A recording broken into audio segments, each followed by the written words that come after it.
ಸಂಡೂರು ಪಟ್ಟಣದ ಗುರುಭವನದ ಆವರಣದಲ್ಲಿ ಸಂಡೂರು ಸ್ಕಂದಗಿರಿ ಯೋಗ ಬಳಗದ ವತಿಯಿಂದ ಯೋಗ ಕೇಂದ್ರದ ದಶಮಾನೋತ್ಸವ ಸಂಭ್ರಮ ಹಾಗೂ 12ನೇ ಅಂತಾರಾಷ್ಟ್ರೀಯ ಯೋಗ ದಿನಾಚರಣೆಯನ್ನು ವಿರಕ್ತ ಮಠದ ಪರಮಪೂಜ್ಯ ಶ್ರೀ ಪ್ರಭು ಮಹಾಸ್ವಾಮಿಗಳ ದಿವ್ಯ ಸಾನ್ನಿಧ್ಯದಲ್ಲಿ ಗೋಮಾತೆಯ ಪೂಜೆ ಮಾಡಿ ಜ್ಯೋತಿ ಬೆಳಗಿಸುವ ಮೂಲಕ ಬಳ್ಳಾರಿ ಜಿಲ್ಲೆಯ ಸಂಸದರಾದ ತುಕಾರಾಂ ಹಾಗೂ ಶಾಸಕರಾದ ಅನ್ನಪೂರ್ಣ ತುಕಾರಾಂ ರವರು ಕಾರ್ಯಕ್ರಮವನ್ನು ಉದ್ಘಾಟಿಸಿದರು. ಕಾರ್ಯಕ್ರಮವನ್ನು ಉದ್ದೇಶಿಸಿ ಶಾಸಕಿ ಅನ್ನಪೂರ್ಣ ತುಕಾರಾಂ ರವರು ಮಾತನಾಡಿ, ಸಂಡೂರಿನ ಯೋಗದ ಬಳಗವು ಸ್ವಯಂ ಪ್ರೇರಿತರಾಗಿ ಹಲವಾರು ಧಾರ್ಮಿಕ ಕಾರ್ಯಕ್ರಮಗಳಲ್ಲಿ ಭಾಗಿಯಾಗಿ ಸಹಕಾರ ನೀಡುವುದು ಮತ್ತು ಕೋವಿಡ್-19 ಸಮಯದಲ್ಲಿ ರೋಗಿಗಳ ಕುಟುಂಬಕ್ಕೆ ಸಹಾಯ ಮಾಡಿ ಸಹಕರಿಸಿರುವುದು ನಾವು ಕಂಡಂತಹ ಸಾಮಾಜಿಕ ನ್ಯಾಯ ಎಂದು ಹೊಗಳಿದರು. ಲಿಂಗಸೂಗೂರಿನ ಕುಮಾರಸ್ವಾಮಿ ಗುರೂಜಿ ಮಾತನಾಡಿ, ಯೋಗ ಸಂಸ್ಥೆಯು ಒಂದಕ್ಕೆ ಸೀಮಿತವಾಗದೆ ಹಲವಾರು ಸೇವಾ ಸಂಘಗಳ ಜೊತೆಗೆ ತೊಡಗಿಕೊಂಡು ಎಲ್ಲ ಕ್ಷೇತ್ರಗಳಲ್ಲಿಯೂ ಸಾಮಾಜಿಕ ಸೇವಾ ಕಾರ್ಯಕ್ರಮ ಮಾಡುತ್ತಿರುವುದು ಶ್ಲಾಘನೀಯ. ನಂತರ ಯೋಗಾಭ್ಯಾಸ ಕುರಿತು ಮಾತನಾಡಿ, ಯೋಗ ಒಂದು ವ್ಯಾಯಾಮ ಅಲ್ಲ, ಅದು ನಮ್ಮ ಬದುಕಿನ ಆಯಾಮ ಎನ್ನುವ ಮೂಲಕ ಉದಾಹರಣೆಗೆ ದಕ್ಷಿಣ ಆಫ್ರಿಕಾದ ಮನೋಶಾಸ್ತ್ರಜ್ಞರು ಅಲ್ಲಿನ ಬುಡಕಟ್ಟು ಜನಾಂಗಕ್ಕೆ ಒಂದು ಪರೀಕ್ಷೆ ನಡೆಸಿ ಸ್ವಲ್ಪ ದೂರದಲ್ಲಿ ಒಂದು ಸೇಬು ಹಣ್ಣಿನ ಬುಟ್ಟಿ ಇಟ್ಟು ಇಲ್ಲಿಂದ ಯಾರು ವೇಗವಾಗಿ ಹೋಗಿ ಹಣ್ಣಿನ ಬುಟ್ಟಿಯನ್ನು ಮುಟ್ಟುತ್ತಾರೋ ಅವರು ಗೆಲ್ಲುತ್ತಾರೆ ಎನ್ನುವುದನ್ನು ತಿಳಿಸಿದಾಗ ಆ ಜನಾಂಗದವರೆಲ್ಲರೂ ಆ ಮಾತಿಗೆ ಒಬ್ಬರ ಕೈ ಒಬ್ಬರು ಹಿಡಿದು ಎಲ್ಲರೂ ಮುಂದೆ ಸಾಗುತ್ತಾರೆ. ಆಗ ಮನೋಶಾಸ್ತ್ರಜ್ಞರು ಈ ಕುರಿತು ಕೇಳಿದಾಗ, ಎಲ್ಲರಿದ್ದರೆ ಮಾತ್ರ ನಾನು ಎನ್ನುವ ಉತ್ತರ ನೀಡುತ್ತಾ, ನಾನೊಬ್ಬನೇ ಓಡಿ ಹೋಗಿ ಆ ಹಣ್ಣನ್ನು ತಿಂದರೆ ಉಳಿದವರು ದುಃಖಿತರಾಗುತ್ತಾರೆ. ಈ ರೀತಿಯಾಗಿ ಯೋಗವನ್ನು ತಾವೊಬ್ಬರೇ ಕಲಿತು ಸುಮ್ಮನಾಗದೆ ಶಾಲಾ ಕಾಲೇಜಿನ ವಿದ್ಯಾರ್ಥಿಗಳಿಗೆ ಮತ್ತು ಆಸಕ್ತರೆಲ್ಲರಿಗೂ ಯೋಗಾಭ್ಯಾಸ ಕಲಿಸಲು ಮುಂದಾಗಿರುವ ಯೋಗ ತರಬೇತುದಾರ ಶ್ರೀನಿವಾಸ್ ರವರ ಕಾರ್ಯವನ್ನು ಹೊಗಳಿದರು. ನಂತರ ಪ್ರಭು ಮಹಾಸ್ವಾಮಿ ಯೋಗಕ್ಷೇಮ ಯೋಗ ಸಾಧನಾ ಧಾಮದ ವಿರೂಪಾಕ್ಷ ಬೆಳವಾಡಿ, ಜಾಗಟಗೆರೆ ಆನಂದ ಯೋಗ ಟ್ರಸ್ಟ್ ಮಂಜುನಾಥ್ ಗುರೂಜಿ, ಗುರುದೇವ ಗುರುಕುಲ ವಿದ್ಯಾಕೇಂದ್ರದ ಶಶಿಧರ್ ಗುರೂಜಿ ಮತ್ತು ಆದಿತ್ಯ ಯೋಗ ಕುಟೀರದ ನಾಗೇಶ್ ಶರ್ಮಾರವರು ಮಾತನಾಡಿ ಯೋಗ ತರಬೇತಿ ಅನುಕೂಲಗಳ ಬಗ್ಗೆ ತಿಳಿಸಿದರು. ಈ ಸಂದರ್ಭದಲ್ಲಿ ತಹಶೀಲ್ದಾರ್ ಅನಿಲ್ ಕುಮಾರ್, ಜಿ ಕ್ಷೇತ್ರ ಶಿಕ್ಷಣಾಧಿಕಾರಿ ಡಾಕ್ಟರ್ ಅಯ್ಯಾರಕ್ಕಿ, ಡಾಕ್ಟರ್ ಬಿ ನಾಗನಗೌಡ, ವೆಸ್ಕೋ ಕಂಪನಿಯ ಶಶಿಧರ್ ಮಂದಲ್, ಯೋಗ ಬಳಗದ ಎಲ್ಲ ಸದಸ್ಯರು ಉಪಸ್ಥಿತರಿದ್ದರು. ವರದಿಗಾರರು ರಾಜಪಳ್ಳೆಕರ್, A to Z TV, Sandur taluk.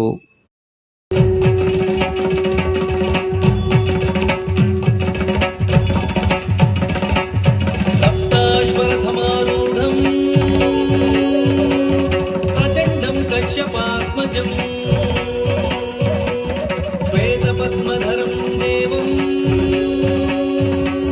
तं सूर्यं प्रणमाम्यहम् तं सूर्यं प्रणमाम्यहम् तं सूर्यं प्रणमाम्यहम् तं सूर्यं प्रणमाम्यहम्. ನಮ್ಮ ಸ್ಕಂದಗಿರಿ ಯೋಗ ಕೇಂದ್ರ ಸಾಕಷ್ಟು ಸಾಮಾಜಿಕ ಚಟುವಟಿಕೆಗಳು, ಧಾರ್ಮಿಕ ಚಟುವಟಿಕೆಗಳಲ್ಲಿ ಭಾಗವಹಿಸಿದೆ ಮತ್ತು ಎಷ್ಟೋ ಈಗ ಕೋವಿಡ್ ಟೈಮ್ನಲ್ಲಿ ಕೂಡ ಅವರು ತಮ್ಮ ಜೀವವನ್ನು ಲೆಕ್ಕಿಸದೆ ನಮ್ಮ ಯೋಗ ಬಳಗದ ಸದಸ್ಯರು ಹೋಗಿ ಎಲ್ಲ ಕಡೆಗೂ ಕೂಡ ತಮ್ಮ ಸೇವೆಯನ್ನು ಕೊಟ್ಟಿದ್ದಾರೆ. ಜಾತ್ರೆಗಳಿರ್ಲಿ ಅಥವಾ ಯಾರದೇ ಮನೆಯಲ್ಲಿ ಶುಭ ಕಾರ್ಯಗಳಿರ್ಲಿ ಅಥವಾ ಪೂಜೆ ಪುನಸ್ಕಾರಗಳಿರ್ಲಿ, ನಾನೇ ನನ್ನ ಮನೆಯಲ್ಲಿ ಎಷ್ಟೊಂದು ಸಲ ಪೂಜೆಗಳು ಅವು ಇದ್ದಾಗ ಸ್ವಲ್ಪ ಬಂದು ಸಹಾಯ ಮಾಡ್ರಿ ಅಂತಂದ್ರೆ ಮುಂಚೂಣಿಯಲ್ಲಿ ಇದು ಬಂದು ನಮ್ಮ ಸ್ಕಂದಗಿರಿ ಯೋಗ ಬಳಗದ ಸದಸ್ಯರು ಮಾಡ್ತಾರೆ. ಇದು ಈ ತರದ ಒಂದು ಸಮಾಜವನ್ನು ಕಟ್ಟುವಂತ ಕೆಲಸವನ್ನು ನಾನು ಮತ್ತು ಮಾನ್ಯ ಸಂಸದರು ಯಾವಾಗಲೂ ಇಷ್ಟಪಡ್ತೀವಿ. ಯಾಕಂದ್ರೆ ಒಂದಿನ ನಾವು ಎಲ್ಲರೂ ಇಲ್ಲಿಂದ ನಿರ್ಗಮಿಸೋರೆ, ಆದರೆ ಇರಷ್ಟು ದಿನ ಒಂದು ಉತ್ತಮವಾದ ಸಮಾಜವನ್ನು ಕಟ್ಟಬೇಕು, ಆ ಸಮಾಜವನ್ನು ಇನ್ನೂ ಎತ್ತರಕ್ಕೆ ಬೆಳೆಸಬೇಕು ಅಂತಕ್ಕಂಥ ಮನಸ್ಥಿತಿ ನಮ್ಮ ಇಬ್ಬರದ್ದು ಆಗಿರೋದ್ರಿಂದ ಅದಕ್ಕೆ ಎಲ್ಲ ನನ್ನ ಗುರುಗಳ ಆಶೀರ್ವಾದ ಕೂಡ ಇದೆ ಅಂತೇಳಿ ಈ ಸಂದರ್ಭದಲ್ಲಿ ಹೇಳೋದಕ್ಕೆ ಬಯಸ್ತೀನಿ. ಯೋಗ ಅಂದ್ರೆ ನಾಗಿನ ಯಾರಿಗೂ ಒಪ್ಪೋದಿಲ್ಲ ಇರಲ್ಲ.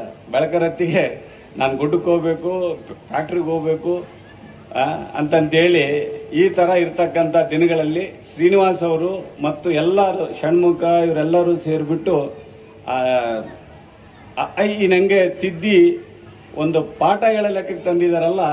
ನಿಜವಾಗ್ಲೂ ಇವತ್ತು ಶ್ರೀನಿವಾಸ್ ಅವರು ಎಲ್ಲರಿಗೂ ಯೋಗದ ಒಂದು ಇವತ್ತು ಕೇಂದ್ರ ಇಲ್ಲಿ ಬಸವ ಭವನದಲ್ಲಿ ಇದರಲ್ಲಿ ಮುಂದೆ ಸ್ಟಾರ್ಟ್ ಮಾಡಿದ್ರು ನಮ್ಮ ಸ್ಕೂಲಲ್ಲಿ. ಅದಾದ್ಮೇಲೆ ಇಲ್ಲಿ BO ಇದರಲ್ಲಿ ಮಾಡಿದ್ರು. ಆಮೇಲೆ SRS ಸ್ಕೂಲಲ್ಲಿ ಕೂಡ ಮಾಡಿದ್ರು.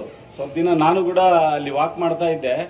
ನಮ್ಮ ಶಂಕರ್ನಾಥ್ ತಮ್ಮ ಅವರೆಲ್ಲ ಇರ್ತಾ ಇದ್ರು. ಅಪ್ಪ ನಿಮಗ್ ಕೂಡ ಇಲ್ಲಿ ವಾಕ್ ಜೊತೆಗೆ ಯೋಗ ಮಾಡ್ಸೋಣ ಅಂತೇಳಿ ಇವತ್ತು ಆ ತರ ಈ ತಿದ್ದಿ ಇಷ್ಟರ ಮಟ್ಟಿಗೆ ಒಂದು ಕವನ ಬರೆಯಂತ ಲೆಕ್ಕಕ್ಕೆ ತಂದಿರತಕ್ಕಂತ ಈ ಶ್ರೀನಿವಾಸ ಗುರುಗಳಿಗೂ ಮತ್ತೆಲ್ಲರಿಗೂ ಕೂಡ ಮುಂದಿನ ದಿನದಲ್ಲಿ ನಿಜವಾಗ್ಲೂ ಶುಭಾಶಯಗಳನ್ನು ಕೋರ್ತಾ ಇದ್ದೀನಿ. ಯಾಕಂದ್ರೆ ಇವತ್ತು ಯೋಗದಿಂದ ಎಷ್ಟು ನಮ್ಮ ಆರೋಗ್ಯಕ್ಕೆ ಭಾಗ್ಯ ಇದೆ ಅಂತೇಳಿ. ಯಾಕಂದ್ರೆ ಆರೋಗ್ಯ ಅನ್ನೋದು ಭಾಗ್ಯ ಇದ್ದಂಗೆ, ಅದಿದ್ದು ಬಿಟ್ರೆ ನಮ್ಗೆಲ್ಲ ಇದ್ದಂಗೆ. ಅಂತ ಇದರಲ್ಲಿ ಪಾಪ ಎಲ್ಲರೂ ಶ್ರೀನಿವಾಸ್ ಅವರು ಇನ್ನ ಮದುವೆ ಆಗಿರ್ಲಿಲ್ಲ ಅವಾಗೆಲ್ಲ. ಅಂತ ಇದರಲ್ಲಿ ಕೂಡ ಅವರು ತಮ್ಮ ಒಂದು ಗಳಿಗೆಯನ್ನು ಇದಕ್ಕಾಗಿ ಮುಡುಪಾಗಿಟ್ಟು ಸಂಡೂರಿನ ಜನತೆಗೆ ಒಂದು ಆರೋಗ್ಯ ಕೊಡೋದ್ರಲ್ಲಿ, ಜೊತೆಗೆ ಅವನ ಭವಿಷ್ಯವನ್ನು ರೂಪಿಸೋದ್ರಲ್ಲಿ ಕೂಡ ಇವತ್ತು ಸ್ಕಂದಗಿರಿ ಯೋಗ ಕೇಂದ್ರ ಪ್ರಮುಖ ಪಾತ್ರ ವಹಿಸಿದೆ. ಇವತ್ತು ನಿಜವಾಗ್ಲೂ ಬಹಳ ಸಂತೋಷ ಆಗ್ತಾ ಇದೆ. ಈ ಒಂದು ದಶಮಾನೋತ್ಸವ ಒಂದು ಕಾರ್ಯಕ್ರಮದಲ್ಲಿ ಇಷ್ಟು ಅದ್ದೂರಿಯಾಗಿ ಇದೆಲ್ಲ ನೋಡಿದ್ರ ಅಪ್ಪಾಜಿ ನಮ್ಮ ಕೂಡಲ ಸಂಗಮ ಕಲ್ತಂಗಾಗೈತಿ. ಇವತ್ತು ಎಲ್ಲದು ಕೂಡ ಎಲ್ಲಾ ಯೋಗ ಗುರುಗಳನ್ನ ವೇದಿಕೆಯಲ್ಲಿ ತಂದು ಯೋಗ ಪಟುಗಳನ್ನ ಕುಂದಿರ್ಸಕ್ಕಂತಕ್ಕದ್ದು ಬಹಳ ಸಂತೋಷ ಆಗಿದೆ ಅಂತ ವೇದಿಕೆಯಲ್ಲಿ ಹೇಳಕ್ಕೆ ಇರ್ತಾರೆ. ಗುರುಗಳ ಜೊತೆಗೆ ಇವತ್ತು ಎಲ್ಲ ಯೋಗ ಪಟುಗಳು ಇದ್ರದ್ದು ಒಂದು ಫಲ ಪಡ್ಕೊಂಡಿರಲ್ಲ ಇವತ್ತು ಬಂದಿರತಕ್ಕಂಥದ್ದು ಬಹಳ ಸಂತೋಷ ಆಗ್ತಾ ಇದೆ. ಪ್ರಸ್ತುತ ಶಾಸಕರಾದ ಅನ್ನಪೂರ್ಣ ಮೇಡಮ್ ಅವರು ನಮ್ಮ ಕುಟುಂಬದ ಸದಸ್ಯರಿರೋದು.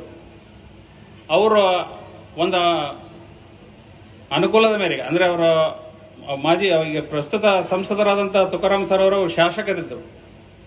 ಆ ಸಂದರ್ಭದಲ್ಲಿ ನಾವು ಅವ್ರಿಗೆ ಒಂದು ಬೇಡಿಕೆ ಇಟ್ವಿ, ನಮಗೊಂದು ಯೋಗಾಭ್ಯಾಸಕ್ಕೆ ಒಂದು ಅನುಕೂಲ ಮಾಡಿಕೊಡಿ ಅಂತ. ಆಗ ತಾನೇ ಇದು ಕ್ಷೇತ್ರ ಶಿಕ್ಷಣಾಧಿಕಾರಿಗಳ ಕಚೇರಿ ಕಟ್ಟಡ ಪ್ರಾರಂಭವಾಗಿತ್ತು. ಅದು ಮೊದಲೇ ಮಾಡಿಯಲ್ಲಿ ನಮ್ಗೆ ಅವಕಾಶ ಮಾಡಿಕೊಟ್ರು. ಆ ಅವಕಾಶ ಮಾಡಿಕೊಟ್ಟಾಗ ಅಲ್ಲಿ ಯೋಗ ಅಭ್ಯಾಸ ಮಾಡ್ತಿರ್ಬೇಕಾದ್ರೆ ಒಂದು ಫಂಕ್ಷನ್ಗಳು ನಡೀತಾ ಇತ್ತು. ನಮಗೆ ಕೆಲವೊಂದು ಅಡಚಣೆ ಆಗಿದ್ರಿಂದ ಅವರಿಗೆ ನಾವು 2ನೇ ಫ್ಲೋರ್ ಅಲ್ಲಿ ಕೇಳ್ಕೊಂಡ್ವಿ. ಆ 2ನೇ ಫ್ಲೋರ್ ಅಲ್ಲಿ ಅವರು ಸುಸಜ್ಜಿತವಾದ ಒಂದು ವ್ಯವಸ್ಥೆ ಮಾಡಿಕೊಟ್ರು.